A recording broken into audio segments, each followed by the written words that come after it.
George Ivanovich Gurdjieff, The Struggle of the Magicians. Scenario of the ballet, Act 1. The action takes place in a large commercial town of the East. The market square where various streets and alleys meet. Around it, shops and stalls with every variety of merchandise, silks, earthenware, spices, open-fronted workshops of tailors and shoemakers. To the right, a row of fruit stalls, flat-roofed houses of 2 and 3 stories and many balconies, some hung with carpets and others strewn with washing. To the left, on a roof, a tea shop. Further on, children are playing. 2 monkeys are climbing on the cornices. Behind the houses are seen winding streets leading to the mountain houses, mosques, minarets, gardens, palaces, Christian churches, Hindu temples and pagodas. In the distance, on the mountain, is seen the tower of an old fortress. Amongst the crowd, moving about the alleys and the market square, types of almost every Asiatic people are to be met with, clad in their national costumes. A Persian with dyed beard, an Afghan all in white with proud and bold expression, a Balukistani in a white turban with a sharp peak to it, and short white sleeveless coat with a broad belt, out of which stick several knives. A half-naked Hindu Tamil, the front of his head shaved and a white and red fork, the sign of Vishnu painted on his forehead. A native of Khiva, wearing a huge black fur cap and thickly wadded coat. A yellow-robed Buddhist monk, his head shaved and a prayer wheel in his hand. An Armenian in a black chukka with a silver belt and a black Russian forage cap.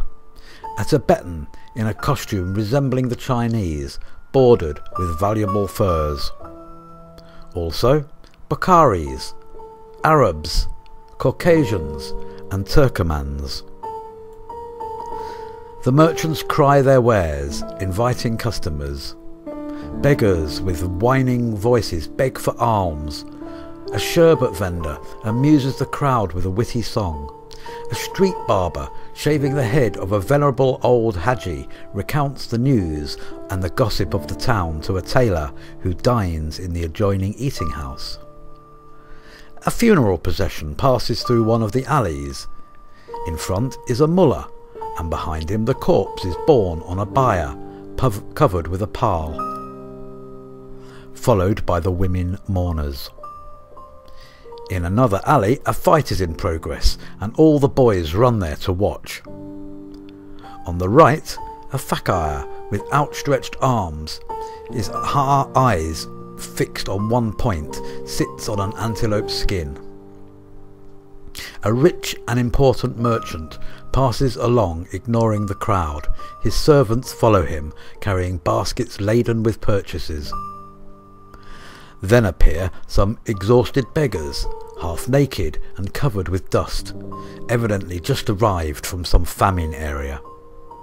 At one shop, cashmere and other shawls and materials are bought out and shown to customers. Opposite the tea shop, a snake charmer seats himself, and is at once surrounded by a curious crowd. Donkeys pass by, laden with baskets. Women walk along, some wearing the chadar, and others with unveiled faces.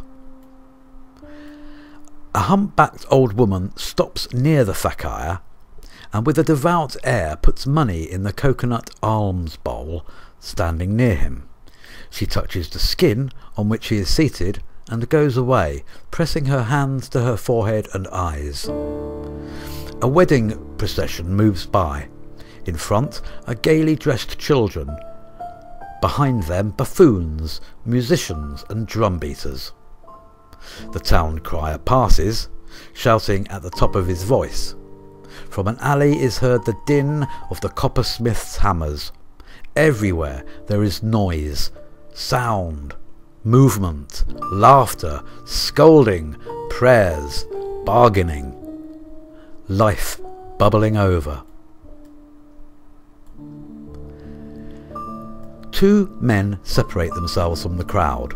Both are richly dressed. One of them, Ghaffar, is a handsome, well-built, wealthy Parsi, about 30 or 35 years of age. Clean-shaven, except for a small black moustache and close-cut hair. He wears a light yellow silk coat, belted with a pale rose-coloured scarf and blue trousers. Over this, a brocade robe, the skirt, cuffs and facings of which are embroidered in silver. On his feet are high boots of yellow leather, the legs embroidered in gold and precious stones. His head is covered with a turban of a figured Indian material. Its predominating colour is turquoise blue. On his fingers are rings with large emeralds and diamonds. The other man is his confidant, Rasulullah, dressed equally richly but carelessly. He is short, stout, subtle and cunning, the chief assistant of his master in all his love affairs and intrigues. He is always in a sly and merry mood. On his head he wears a red skull cap with yellow turban wrapped around it. In his hand is a short red rosary. Ghaffar looks at some of the wares and stops occasionally to speak with some of his acquaintances, but evidently nothing interests him at all. His movements, one can see the pride of a man satiated with pleasures. To his equals he is patronisingly civil, but on everyone else he looks with contempt or aversion. He has experienced everything, seen everything, and the things from which other people struggle and exert themselves no longer exist for him. At this moment, 2 women come out of a side street on the left into the square. One of them, Zainab, is young, about 20 or 22 years of age, of an Indo-Persian type, more than average height and very beautiful. She is dressed in a white tunic with a green scarf around her waist. Her smoothly dressed hair, parted in the middle, is bound with a gold fillet. Thrown over her head she wears a chadar, but her face is uncovered. The other is her confidant, Hayla. She is a short, plump, middle-aged, good-natured woman. She is dressed in a blue velvet coat, under a violet chadar. Her mouth is covered with a handkerchief. Zainab holds a roll of parchment wrapped in a silk handkerchief. She passes along the square graciously, giving alms to the beggars whom she meets. Ghaffar notices her and follows her with his eyes. Her face interests him because it seems, at the first glance, to remind him of someone or something. He inquires of Rasulullah and other acquaintances who she is, but no one knows. Just then, Zainab goes up to a beggar woman near whom stands a half-clad boy about 8 years old, with an open sore on his naked arm. As she gives him alms, Zainab notices the sore, and bending over him, she speaks sympathetically to the beggar woman about him. Finally, she says something to her, pointing to one of the side streets and then to the boy. It is evident from her gestures that she is advising the woman to take the boy where he can be cured. All this time, Ghaffar does not cease to observe Zainab. Zainab wishes to bind up the boy's arm, but she has nothing to wrap around it, so she unfolds the silk handkerchief in which the rolls of parchment are wrapped and binds it around the sore. Then, accompanied by Hafer, she leaves the square by a side street. Ghaffar quickly consults Rusula. It is evident that he is giving him instructions to follow Zeinab and to find out what he can about her. When Zeinab has disappeared, Rusula follows by the same street. Ghaffar stands looking after him, then slowly goes up to the beggar woman and begins to talk to her. Recognizing the handkerchief on the boy's arm as the gift of Zeinab, he, without knowing why, desires to buy it. He offers the woman some money, but she refuses to sell it. Ghaffar thereupon throws down a handful of money and takes the handkerchief almost by force from the boy, then slowly walks towards the middle of the square. The astonished woman excitedly picks up the money and, raising her hands to heaven, thanks Ghaffar. Then, taking the boy by the hand, she goes down the alley pointed out by Zeinab. Rusula returns and, with depreciating gestures, tells Ghaffar that he has discovered that Zeinab is not a woman whom it is possible to approach casually. Then, still talking together, Ghaffar and Rusula go out by one of the streets on the left. Evening draws on. In one of the alleys there is much movement, and out of it comes a dervish accompanied by a crowd amongst whom are many women and children. This dervish has been much honoured in the country of late, and he enjoys great respect amongst all the different nationalities. He recites some sacred verses, and to the rhythm of the verses he makes certain movements resembling gymnastics or dance. The meaning of the verse is, God is one for all, but he is threefold. Men err because he is sevenfold. In his totality he is one sounding. In his division he is many sounding. And in another division he is contradictory. He is everywhere in all forms, and when men see him it depends on their qualities, which part they touch. But who touches, if he is ignorant, sees in the part he touches all of him, and not doubting preaches about him. He sins already because he acts against the laws laid down in the commandments of the Most High. The commandment is this: I am truth. Your unbelief draws you into nearness with me, because he who sees me. The end of the verses is lost in the loud beating of the drums around the charlatan selling medicines. The twilight deepens. One by one the merchants collect their wares and close their shops. At the moment when the movement of the crowd is at its height, the curtain falls.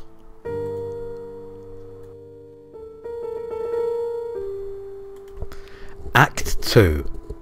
In the School of the White Magician. A spacious room which looks like a laboratory or an observatory, with here and there shelves on which stand boltheads, glasses and objects of fantastic shape recalling modern apparatuses, also several parchment rolls and books. At the back, an enormous curtained window. To the left, a door leading to an inner room. To the right, a door leading outwards. In the right-hand corner stands an hourglass. At the left-hand side stands low tables on which there are more boltheads, glasses and open books.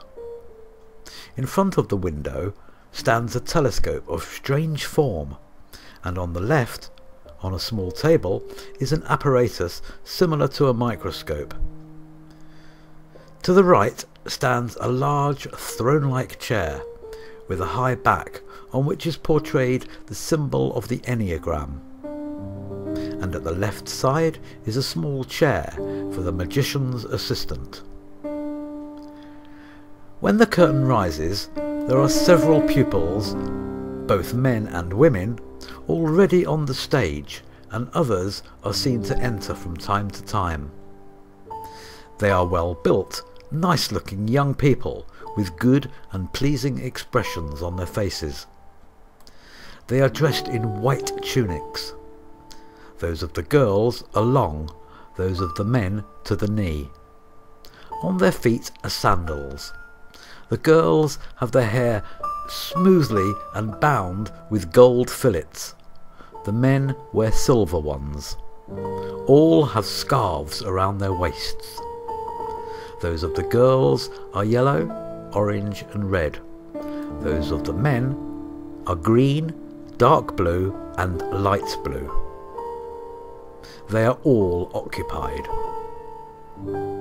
Some are arranging and cleaning the apparatus. Some are reading, and others are shaking certain liquids in glasses. By now, the number of pupils has increased. Through the outer door, the magician's assistant enters. He is an old man of medium height, wearing spectacles, and with a short, thin, grey beard. He wears a robe of yellow over a short white undergarment with a violet-coloured scarf around his waist. On his feet are sandals. On his head a white skull cap with a violet-coloured scarf wound around it. In his hands he holds a long rosary of mother of pearl, and on his breast, hanging from a silver chain, is the symbol of the heptagram, a seven-pointed star in a circle. The pupils greet the magician's assistant, who responds graciously while going from one to another, examining and correcting the work. The pupils continue to assemble. It is evident that the relationship between them all is kindly, gracious and friendly.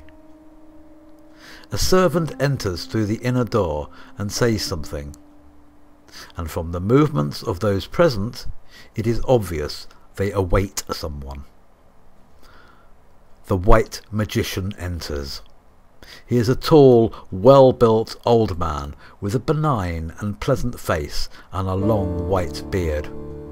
He is dressed in a long white robe with broad sleeves and facings beneath which is seen a cream undergarment. On his feet are sandals. In his hand is a long staff with an ivory knob, and on his breast, hanging from a thick gold chain, is the symbol of the Enneagram worked in precious stones. To the deep bows of the pupils, the magician replies with a kind smile as he blesses them. Then, walking slowly to the throne, and after again blessing the pupils, the magician sits down. At this moment, the symbol on the throne lights up. The pupils, each in turn, come forward and kiss his hand, after which they return to their places and resume their interrupted occupations. At this moment, Zainab enters. She is late and out of breath from hurrying. She goes up to the magician and also kisses his hand. By the way in which the magician greets her, it is evident that she is one of his favourite pupils. She then goes to the other pupils and apparently imparts to them her recent impressions of the beggar woman with the boy. One of the pupils goes up to the magician, who is talking to his assistant, and asks him to explain something. Evidently, the magician's answer interests everyone, for gradually they all collect around him and listen.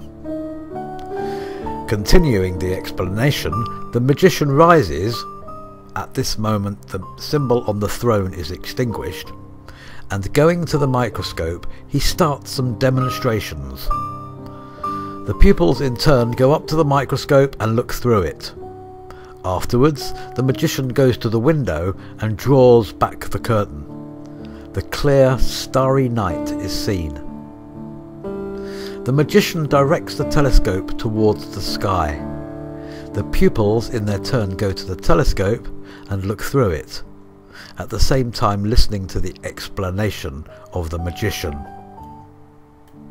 The chief idea of the exposition is as follows.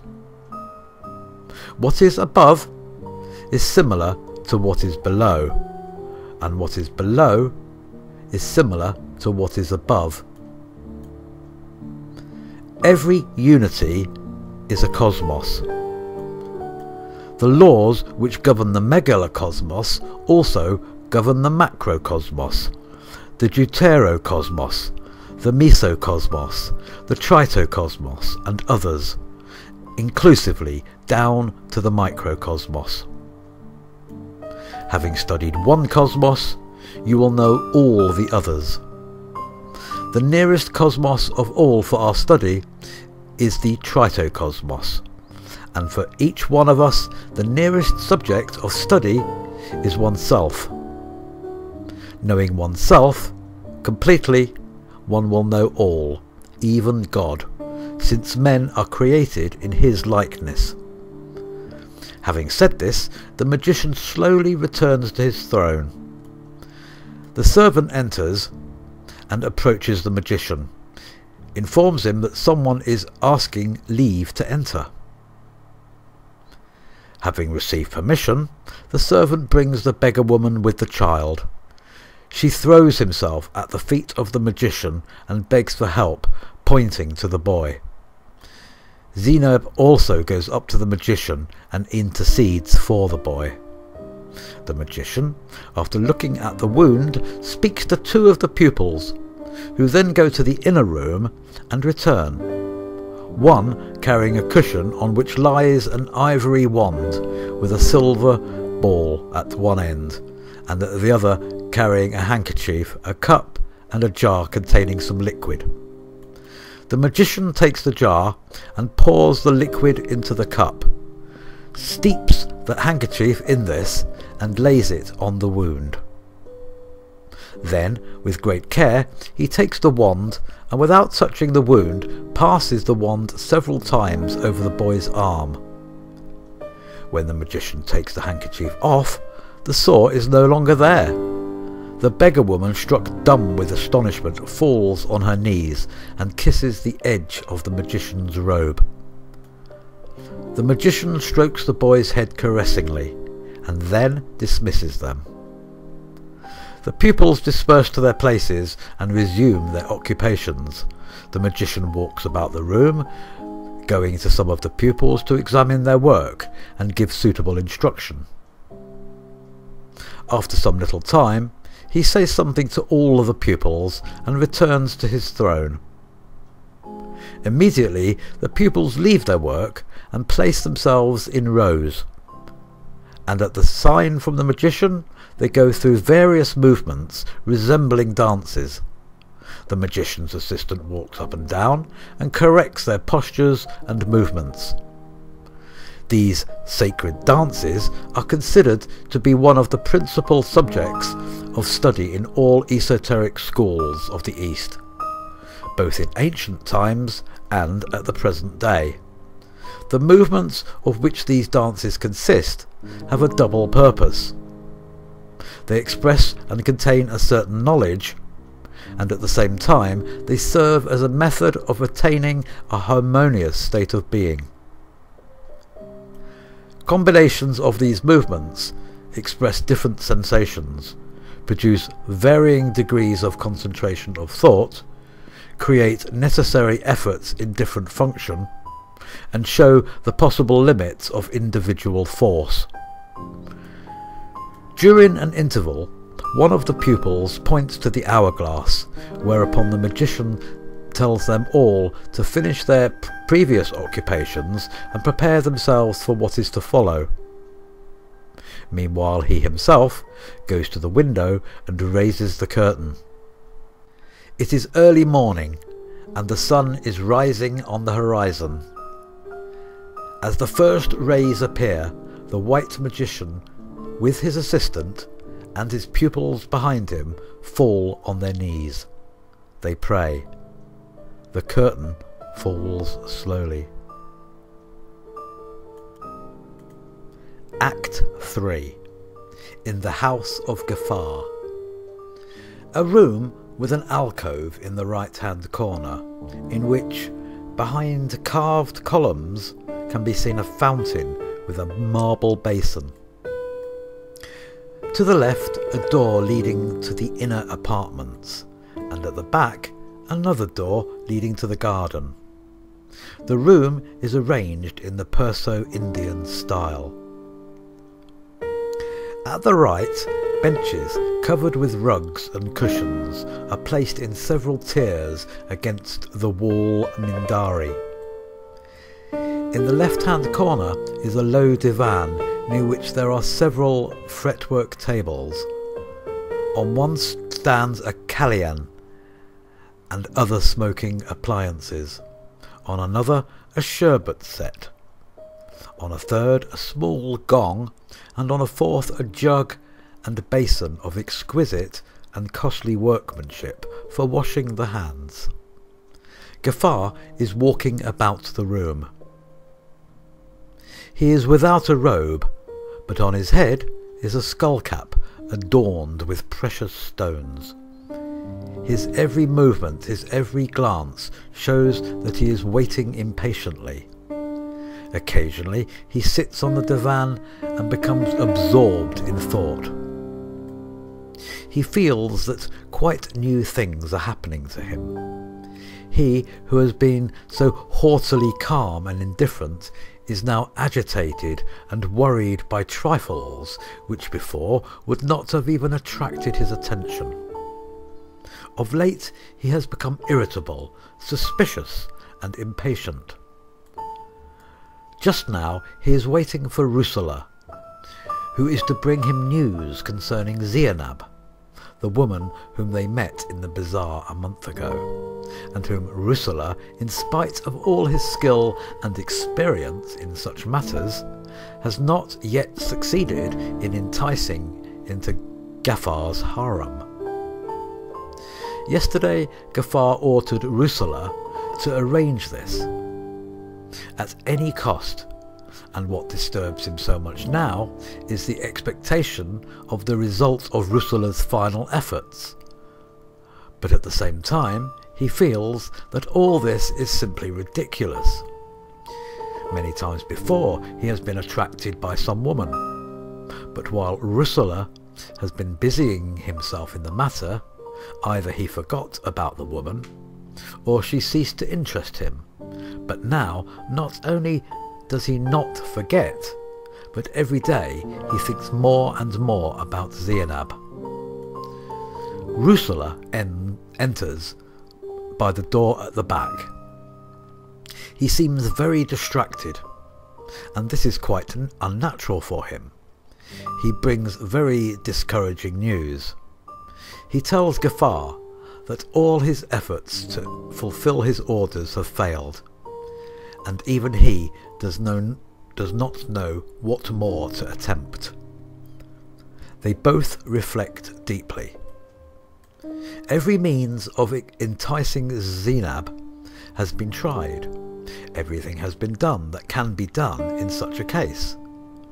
They have sent her the most varied gifts, ancient Indian fabrics embroidered in gold, the finest horses, Arab, Chinese and Persian, Siberian furs, such a rarity as the priceless emerald necklace, the gift of the Raja of Kolhapur to Ghaffar's grandfather, Ghaffar's famous blue pearl, the Tear of Ceylon, and lastly they have offered her for her very own as a separate harem with menservants and maidservants, the renowned castle of the Ghaffars, the pride of their family, the breath of paradise.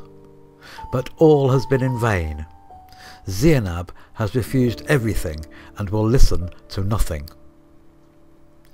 Ghaffar is perplexed. He becomes more and more convinced that he has not the strength to reconcile himself to Zainab's incomprehensible stubbornness, and he understands that, in truth, she has been the cause of his unusual mental state during this time. It is evident that in this woman there is something exceptional. The way in which he, Ghaffar, receives all Rusula's failures amazes himself. In any other case he would simply have been indignant, but now, although he is unable to suppress his anger, in his heart he is almost glad that in this case all Rusula's ordinary methods are insufficient. The strange things which he observes in himself turn his attention to his relationship with women in general. Thanks to his riches, his eminence, and the circumstances of his birth, his life has been so arranged that even at 17 he was already surrounded by women, and, in accordance with the custom of his country, he had his own harem. At present he is 32, but still unmarried, in spite of the fact that for a long time he has wished to marry, especially to please his old mother, who is always dreaming of his marriage. But until now he has never met any woman who, according to his views, is suited to be his wife. Many women have attracted him, and in the beginning have seemed devoted and deserving of his trust. But in the end all have shown that their love and devotion have only been masks beneath which have lain petty egotistical feelings. With some it had been the passion for a young and handsome man, with others the thirst for the luxury which he could procure for them, with others again the vanity of being the favourite of a nobleman, and so on. All that he has seen has utterly disenchanted him. He has never known a woman for whom he could feel the trust and esteem which, according to his views, should belong to his wife. He has become accustomed to look on all the fine words about love and the sympathy of souls as the mere fantasy of poets, and gradually women have become more or less alike for him, differing only in their types of beauty and in their various manifestations of passion. His harem has become part of his collection of precious things. He could no more live without his women than he could live without smoking, without music, or without all the luxury which has always surrounded him. But he has long ceased to look for anything more in women than the momentary enjoyment of a beautiful thing. And now, suddenly, there has arisen within him this strange curiosity towards this incomprehensible woman. Can it be possible that she is in truth so utterly different from all the others? Zainab's appearance had impressed him at the first glance, but what more does he know of her? According to the information obtained by Rusula, Zainab is the only daughter of a rich Khan of a distant town. She is 21 years old and completely free, not betrothed to anybody, and she lives alone very quietly with some servants and an old woman called Hayla. At home she occupied herself with sciences, and she came here in order to study at the school of a celebrated magician. This school she visits every day, and the remainder of the time she spends at her house engaged in her studies. In all this there is much that is strange, unlike anything to which he has ever been accustomed. But the thought of Zainab gives him no rest. He cannot stop thinking of her, and he is prepared for any sacrifice to gain possession of her. Still thinking deeply, Ghaffar gets up and walks about the room. Then, evidently in the grip of a new thought, he seats himself once more on the divan. It is now clear that it is impossible to seduce Zainab, by means which attract other women and conquer their resistance. This being so, there remains but one thing to do: to marry her. Sooner or later he must take a wife, and a more beautiful one than Zienab he will never find. And if she should prove to be such a wife as he has dreamed of, then it will be happiness for him and joy for his mother. Ghaffar thinks thus for some time, and finally speaks of his decision to Rusula. He then summons a servant and gives him an order. The servant goes out by the door on the left. Soon, after an elderly woman enters by the same door, she is one of Ghafar's nearest relatives.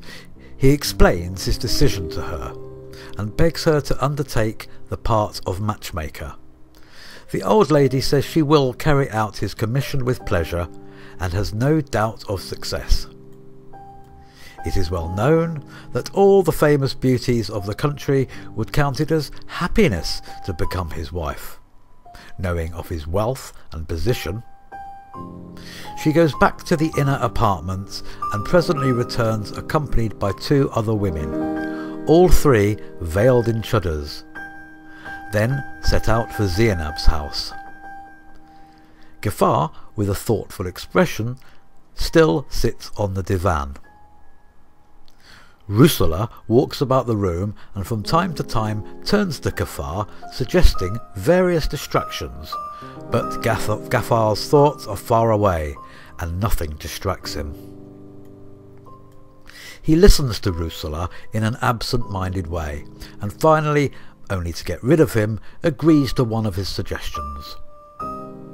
Immediately on Rusula's orders, musicians enter, forming an orchestra of assorted Afghan, Indian and Turkestan musical instruments.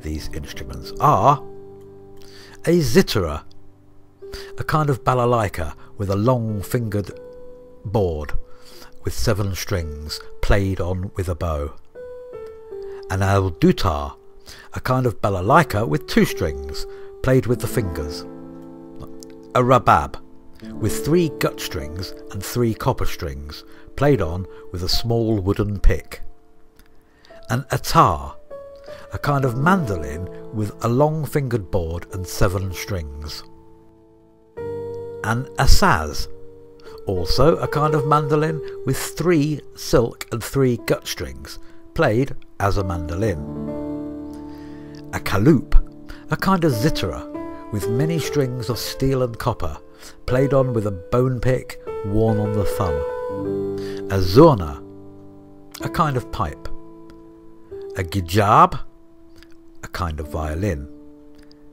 a daf, tambourine; a davul, a kind of drum; a gaval, a kind of flute; a galuk, a kind of clarinet, and many others. The musicians seat themselves on the mindari and begin to play. As soon as the music starts, the dancers of the harem make their appearance, entering in pairs, dancing. These dancers have been brought from different countries. For all their beauty, as well as their skill and agility, they are considered to be the finest in the land. People have come from afar simply to see them. No stranger seeing their group dances could help being enraptured by them. And when each dances the dance of her own country, the cleverest judges are moved to ecstasy. There are 12 dancers, all of them dressed in national costumes. Today, either because they feel the mood of their master, or because it is long since they have danced before him, they dance with exceptional abandon. First, a Tibetan performs one of the dances of her mysterious fatherland. Next, an Armenian from Musha dances to the accompaniment of slow music, an amorous dance of her country, almost drowsy but full of hidden fire. She is followed by an Osentinka of the Caucasus in a dance light as air, then a gypsy a daughter of the people who have forgotten their homeland in a burning, whirling dance, seems to speak of the freedom of the steppes and the distant fires of the camp. After her, an Arabian, beginning slowly, then quickening and quickening her movements, attains a mad pace, then suddenly relaxes and gradually swoons in ecstasy. Then a Baluchistani, a Georgian, a Persian and an Indian Nautch girl, each one by her movements manifests her soul, the nature, the temperament and the character of her country. Ghaffar, indifferent to everything else, has always delighted in his dancers, but today he looks at them almost without seeing them, so completely is he immersed in his thoughts and feelings. During one of the group dances, the women envoys return. With a contrite look, the old lady tells Ghaffar that his proposal is not accepted. Ghaffar becomes mad with rage, chases everyone out of the room and remains alone with Rusula. They are both silent. Ghaffar strides up and down the room. He could have expected anything but not this. It is beyond everything. Never in his life has he had to experience such humiliation. Rusula is no less thunderstruck than Ghaffar. He stands in deep thought and is evidently racking his brain. Presently his face clears, and he goes up to Ghaffar and speaks to him. Ghaffar listens with a gloomy face. What Rusula proposes goes against his deepest feelings, but he is insulted and indignant and wishes at all costs to have his own way. His desire for Zainab has almost turned to hatred, and the wish to have revenge for his humiliation overpowers him. Rusula continues to persuade him. Finally, after a short struggle with himself, Ghaffar consents. They call a servant and send him with a message. Ghaffar again seats himself on the divan with a morose and wrathful expression. Rusula wanders about the room, rejoicing in his inventiveness and resource. After a short time, an old sorceress enters accompanied by the servant. She is short and bent, with large hooked nose, tousled grey hair and lively roving eyes, swarthy-faced with a large hairy wart on the left cheek. Her long, thin, sinewy hands have long, dirty nails. She is dressed in a short, soiled coat of violet colour and black trousers. On her feet are old Turkish slippers. She is covered with a dirty black chador, patched in many places with coloured scraps. In her hand is a plain stick. Ghaffar asks the sorceress whether she can bewitch a woman into falling in love with him. The sorceress, with self-confident expression, replies affirmatively, but when she hears the name of the woman, she trembles with fear and says that in this case she is powerless. They offer her gold, but this time gold does not help. The sorceress is unable to do anything herself, but she tells them that there is one person who, if he wishes, can bewitch Zainab. It may be possible to persuade him, but it will be necessary to give him much, much gold. Ghaffar and Rusula consult together. They question the sorceress and evidently decide to set forth at once. The sorceress consents to guide them. The servant enters and helps them on with their outer garments. Meanwhile, by Gaffar's orders, servants bring from the inner apartments bags filled with gifts. Then, accompanied by the servants carrying the bags, Ghaffar and Rusula go out of the door at the back. Curtain.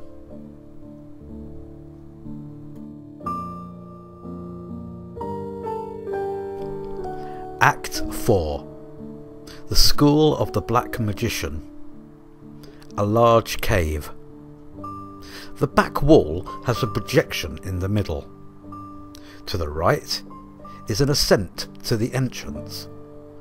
To the left, a passage leading to an inner cave. At the left-hand side, in a dark recess, is a kind of hearth or stove in which a fire is blazing. On the stove is a cauldron out of which clouds of greenish smoke escape occasionally.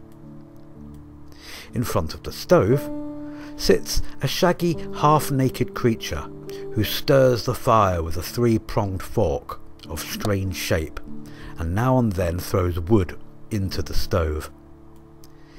In a niche above the stove is a human skeleton, and more curiously shaped forks project from one side. In the centre of the cave, towards the back, stands a large stone shaped like a throne couch. On a pole above it is a symbol of the pentagram. Hanging from the ceiling are various stuffed animals: an owl, a toad, bats, also human and animal skulls. Here and there stand low tables with various objects scattered on them, and bolt heads, glasses, books and rolls of parchment are lying in disorder about the cave. A boa constrictor glides around at liberty, and black cats walk to and fro. This is the school of the celebrated Black Magician. When the curtain rises, some of his pupils are moving about the cave, others are sitting down. A few are laying out cards as though telling fortunes, some are studying the lines of each other's hands, and some, collected in a corner, are preparing potions. The pupils are men and women of varying ages, some young, some older, but all of unpleasing appearance. One or two are deformed, thin, with disagreeably shifty eyes, dishevelled hair and warts. The movements of all are sharp, angular and jerky. Their attitude towards each other is hostile and derisive. They are dressed in a slovenly fashion, in short, violet-coloured coats and black trousers. On their feet are Turkish slippers. The only difference between the dress of the men and the women is that the women wear belts of black cord and have black handkerchiefs on their heads. Some of them are tattooed on the face and hands. Some of the pupils near the throne begin slowly to make strange rhythmic movements which apparently please the others. For one by one they leave their various occupations and join him. As their number increases, the movements quicken and become more and more varied, and gradually they form themselves into a ring and begin to revolve madly around the throne. At the moment of greatest frenzy, a noise and knocking are heard at the left of the cave. Instantly the ring breaks up. Disordered movements and bustle follow. Jostling one another with fear, the pupils rush back to their places and snatch up their former occupations, trying to give the impression that they have never interrupted them. From the inner cave, the Black Magician enters.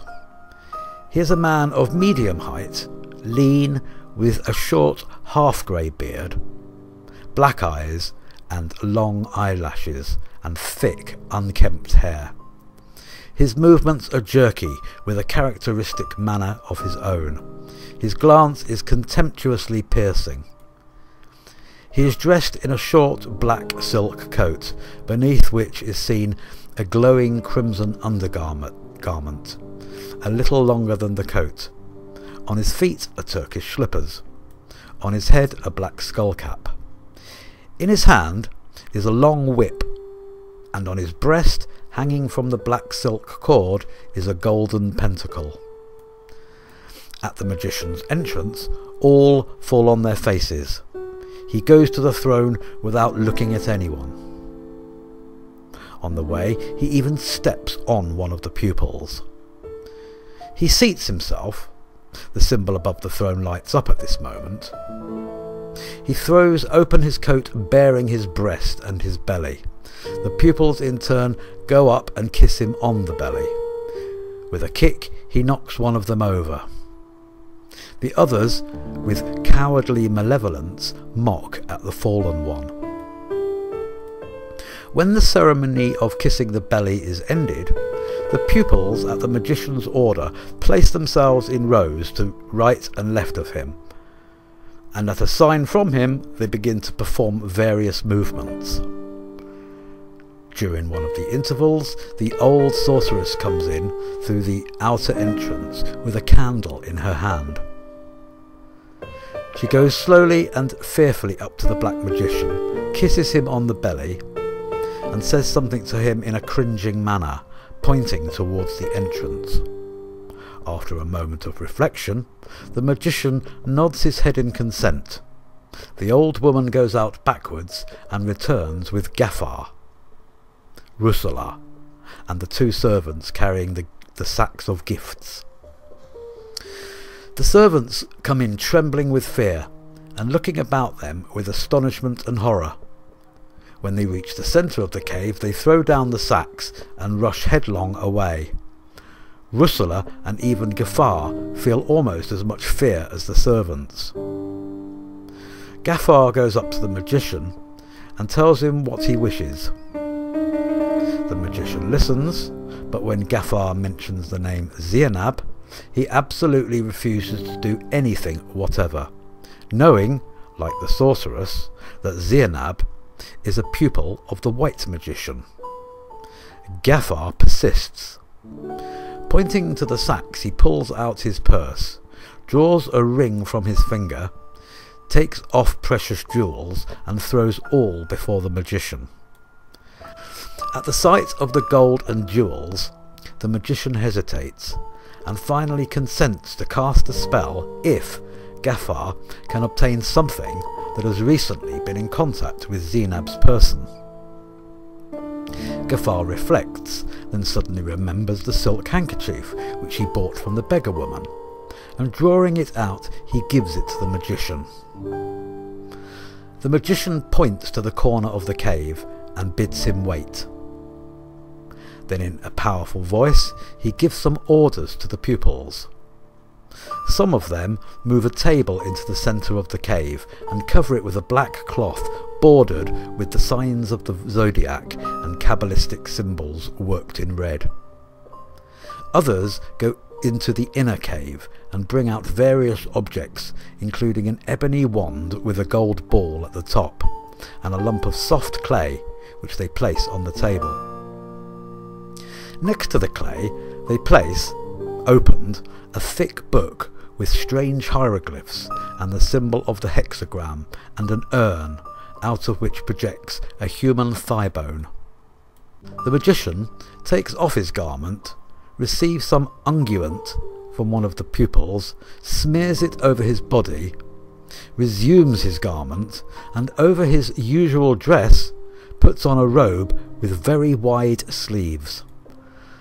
The robe is bordered all round with the signs of the zodiac. On the back is embroidered the symbol of the pentagram, on the breast a skull and crossbones. On his head he places a high pointed headdress, embroidered with large and small stars. Then he takes Zianab's silk handkerchief and, crumpling it up, places it in the middle of the lump of clay, from which he models the likeness of a human figure. This he places on the table. Next, on the floor, around the table, he draws a large circle within which all the pupils collect. The magician stands near the table and gives a certain order to the pupils. They immediately form themselves into a chain, men and women alternating. The man standing on the magician's right and the woman on his left take hold of his elbows with their free hands. Some of the pupils remain outside the chain. The magician takes the wand in his right hand, and with his left he makes certain movements and whispers incantations. It is seen that the pupils in the chain contort themselves, making convulsive movements. Some of them become weak and even fall. Their place is speedily taken by other pupils outside the chain, who try to do this as quickly as possible so that the chain may not be broken. The clay figure on the table gradually begins to light up, and first faintly, then more strongly and more brightly. Two pupils are working at the stove. One constantly throws wood into it, the other stirs it up. The fire in the stove grows fiercer. Long tongues of flame shoot out from it. As time goes on, the movements of the pupils in the chain become ever more violent and terrible. They are evidently exerting their utmost strength. The magician himself is making an intense effort. The clay figure lights up ever more and more strongly when the wand passes near it, and at intervals it gives out bright flashes. Above the cauldron a noise is heard, which gradually increases, and at the moment when the noise becomes very loud, the light in the cave becomes dim, and suddenly, above the stove, the shadow of Zianab appears and slowly lights up. As the shadow brightens, the steam escaping from the cauldron decreases. The flame in the stove burns even more fiercely. The sphere on the wand and the clay figure give out strong intermittent flashes. The magician and all the pupils in the chain are terribly convulsed. The noise in the cave increases and becomes like claps of thunder, and at one of the terrible explosions the cave is plunged into darkness. Little by little the light reappears. The shadow of Zianab above the cauldron can no longer be seen. The flame in the stove has died down. The pupils, utterly exhausted, lie on the ground. Even the magician is half lying on his throne, weak and spent. One by one the pupils begin to rise. The less exhausted among them give the weaker ones something to drink and help them to rise. The magician, having partially recovered, takes the clay figure, wraps it in rag and gives it to Ghaffar with some instructions. All that has happened has produced such an overwhelming impression on Ghaffar and Rusula that at first they cannot move. However, after a while, with dragging footsteps, they go out, accompanied by the old sorceress. The magician, by now fully recovered, takes the sacks with the gifts and scatters them on the ground. The pupils, with wild rejoicings, fling themselves on them and snatch them up, after which they dance in a ring around the magician. In the midst of the wildest dancing, the curtain falls. Act 5. The same scene as the second act. When the curtain rises, the white magician and all his pupils, with the exception of Zianab, are present. The magician and his assistant, with whom he is talking, are watching the pupils, who, placed in groups, are performing movements resembling dancing. Suddenly Hala rushes in, falls on her knees before the magician, and with excited gestures hurriedly tells him what has happened to Zianab. What she relates is so unexpected that at first the magician can scarcely understand what she is trying to tell him. He is amazed. Reflecting deeply, he rises and walks about the room. The pupils, too, are astounded. From time to time, the magician turns to the old woman in order to ask more details of the situation. Finally, he comes to a decision, and turning to his pupils, he makes a proposal to them. Several of them express agreement. The magician, having chosen one of them, places him on a chair, takes both his hands and looks into his eyes. It is seen that the pupil gradually falls asleep. When his eyes are closed, the magician makes several passes over him from head to foot. The pupil is now in a hypnotic sleep. The magician puts several questions to the sleeping man. By the movement of his lips, it is seen that the pupil answers. The room becomes dark. The purport of the sleeper's answers is reproduced in a series of pictures which appear on the back wall. Zeinab's room. She is alone. Each of her postures and movements, every expression of her face, bears witness to some powerful struggle within her.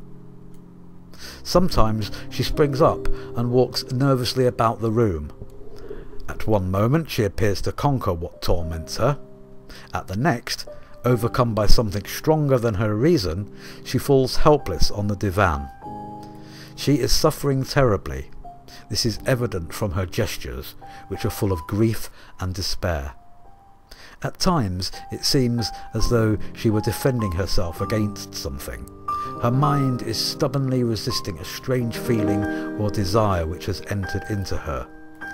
Hela, on entering, does not recognize her mistress, so entirely has Zeinab changed towards her. She hardly notices Hela, and to the old woman's words and entreaties she either pays no attention at all or else replies with impatient gestures.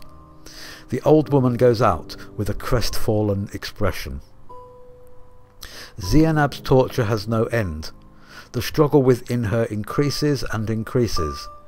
Mixed feelings of fear, desire, curiosity, shame alternate more and more rapidly within her. Now becoming very excited, then suddenly growing weaker, she hurries from spot to spot and can find no resting place for herself. At the moment of her greatest agitation, Rusula enters, bearing a tray of jewels from Ghaffar. Zeinab is not in the least astonished at this unusual visit. On the contrary, it seems as though she had expected it. Rusula, after presenting the gifts, speaks to Zeinab, who, with nervous agitation, questions him. She takes the jewels, and in an excited and automatic manner tries them on before the mirror. Rusula, meanwhile, is trying to persuade her to some course to which she finally consents. Hela enters again. She is amazed and can understand nothing. So unusual is all this for her. Realizing at last what is happening, she throws herself on her knees before Zeinab, imploring her not to consent to Rusula's entreaties. But Zeinab appears completely changed. Impatiently tapping with her foot, she orders the old woman to be silent. Then, rapidly throwing a cloak around her, she goes out with Rusula. Hela remains distracted, not knowing what to do. Suddenly she comes to a decision, puts on her shawl and goes out hurriedly. The picture vanishes. The ordinary light returns. The magician moves away from the sleeper and walks around the room, greatly perplexed. His assistant, making several passes over the sleeper from foot to head, awakens him, and one of the pupils gives him a drink. The magician now realizes what has happened. He is indignant and at the same time alarmed. Having walked agitatingly up and down the room several times, he seats himself on a chair and reflects deeply. Suddenly he gets up and gives an order to the assistant and to the pupils. They carry out his instructions rapidly. They move a table into the centre of the room and clear the space around it. From the inner room they bring various things, certain vestments, various appurtenances, and the wand on its cushion. They cover the table with a white cloth, on the border of which are embroidered astronomical signs and chemical formulas. The magician robes himself. He draws maniples over his hands, puts on a special girdle and a peculiar kind of covering on his feet resembling rubber. On his head he puts a kind of crown, a broad fillet with 3 cones, the sharp ends pointing upwards. Over his coat he puts a robe resembling a chasuble. Meanwhile the pupils, under the direction of the magician's assistant, also get ready, putting similar coverings on their feet and girdles around their waists.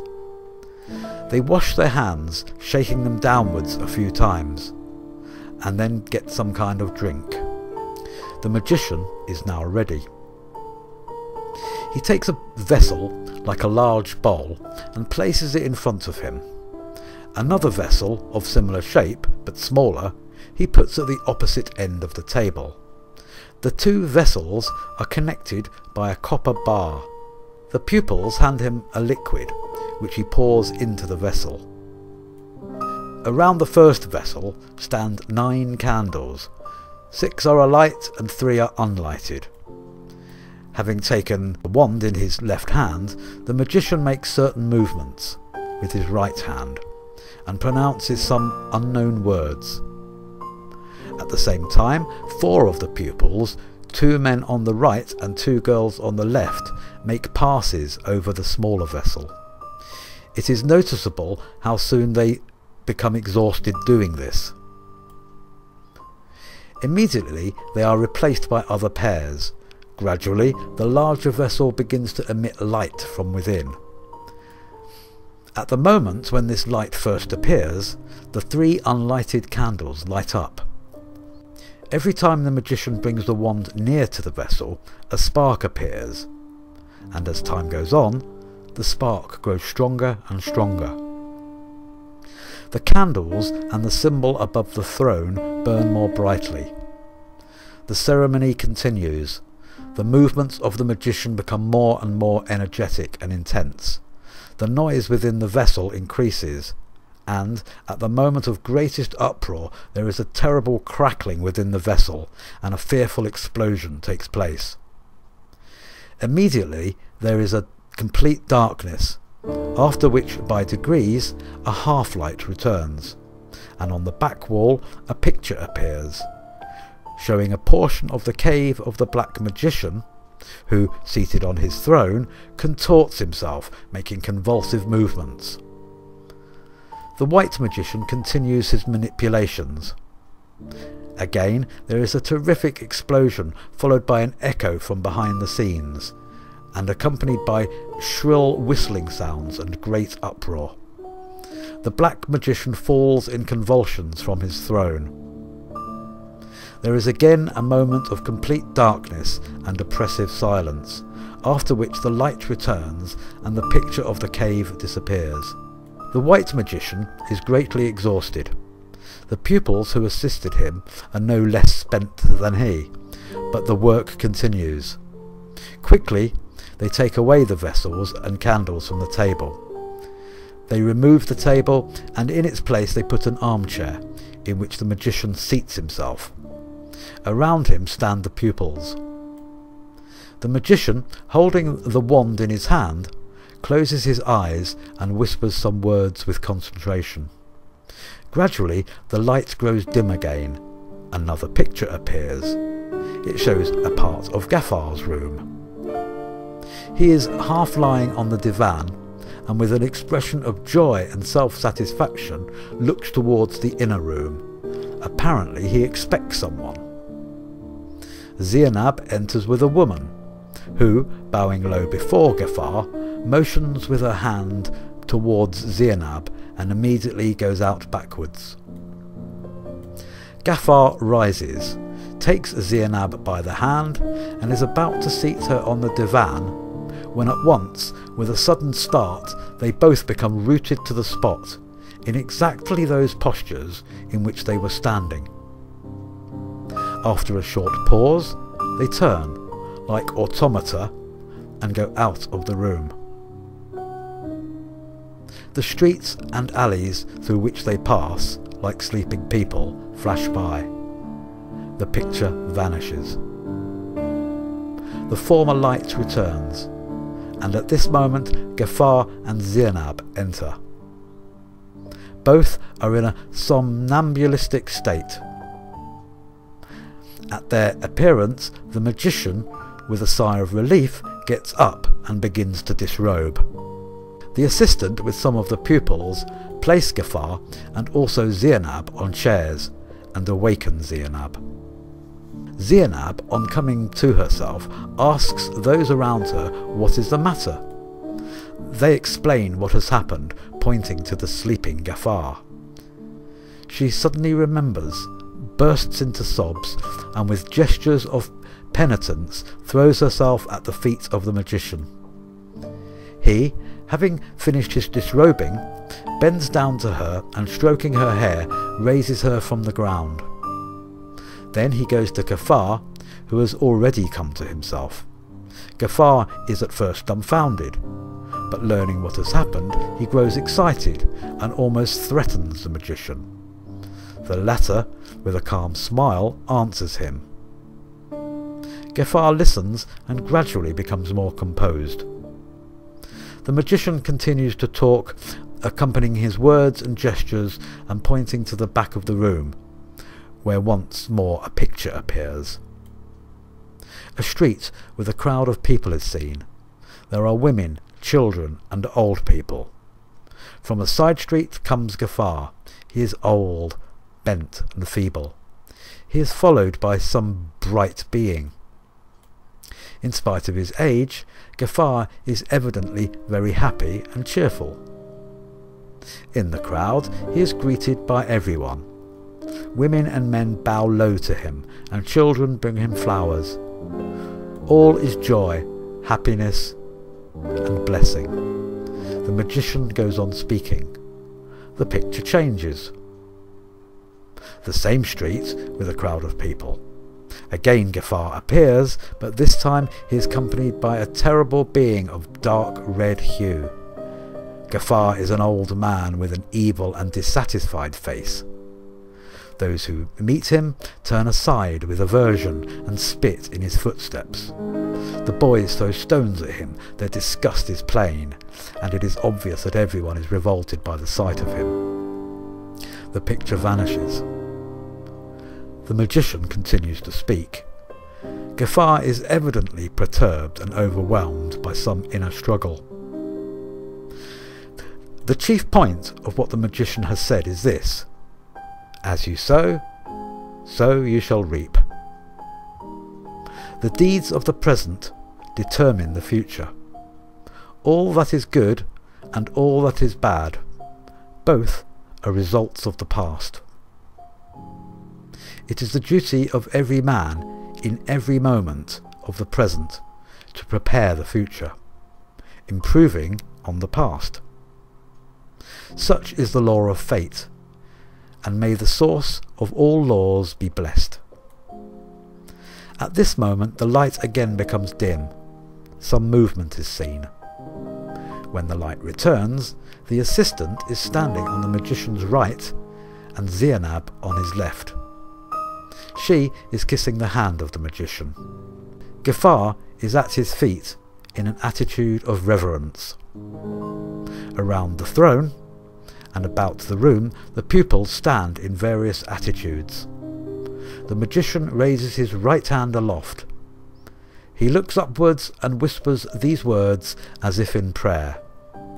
Lord Creator, and all you his assistants, help us to be able to remember ourselves at all times, in order that we may avoid involuntary actions, as only through them can evil manifest itself.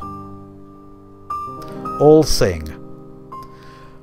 Forces become transformed to be. The magician again blesses them with both hands, and says, "May reconciliation, hope, diligence and justice be ever with you all." All sing. Amen. Curtain.